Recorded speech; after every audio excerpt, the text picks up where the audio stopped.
એક મંદિરના નગરમાં બે સ્લીપર હતા. બંનેએ સમાન કોરિડોર સેટ કર્યા. સમાન પગલાં, સમાન ધૂળ. એક વ્યક્તિ હંમેશા ફરિયાદ કરતો હતો, હું આ બોજારૂપ કામ કેમ કરી રહ્યો છું? શિવ મને પ્રમોશન ક્યારે આપશે? બીજું પગલું ચૂપચાપ નમશિવનો જાપ કરે છે. ધૂળના દરેક કણને અનુભવી રહ્યા છીએ. ની પગની ધૂળ છે. વર્ષો વીતી ગયા. એક દિવસ એક મહાન ઋષિ આવ્યા અને બીજા સફાઈ કામદાર તરફ ઇશારો કર્યો. આમ કહીને વ્યક્તિ પહેલેથી જ કૈલાસ પહોંચી ગઈ છે.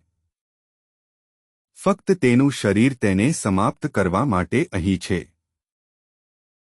પહેલા સફાઈ કામદારે પૂછ્યું, પણ અમે એ જ કામ કર્યું.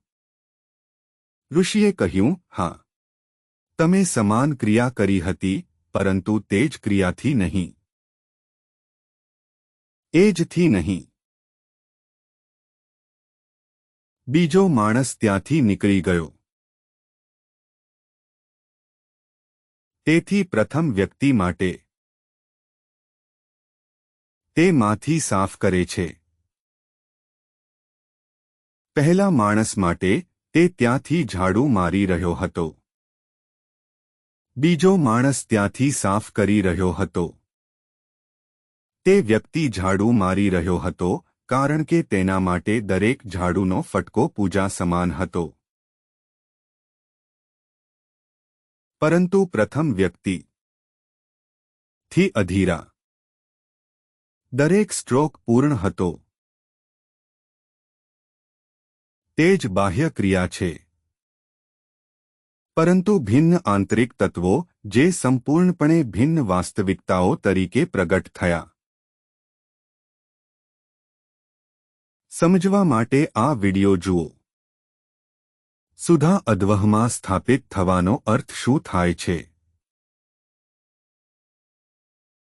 સુધા અદ્વૈતમાં એક સાદું કાર્ય પણ પૂજા બની જાય છે. તે ઓળખ બની જાય છે. અને ઓળખ શિવત્વ બની જાય છે, જે શિવનું સ્વયં અસ્તિત્વ છે. આ મહાન રહસ્ય છે.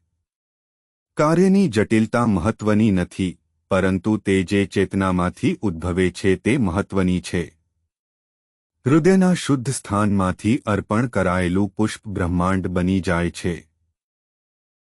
સંપૂર્ણ ભક્તિમાં પ્રગટાવેલો દીવો સંપૂર્ણ જ્યોતિર્લિંગને પ્રગટ કરે છે. પ્રાચીન તમિલ ભૂમિના નયનમારો આ જાણતા હતા. તેઓ દીવા પ્રગટાવતા, ધૂપ અર્પણ કરતા અને પુષ્પમાળાઓ ગૂંથતા, જે કાર્યો ઘણા લોકો રોજિંદા કરતા હતા. પણ આ સામાન્ય કાર્યો દ્વારા તેઓ કૈલાસ પામ્યા.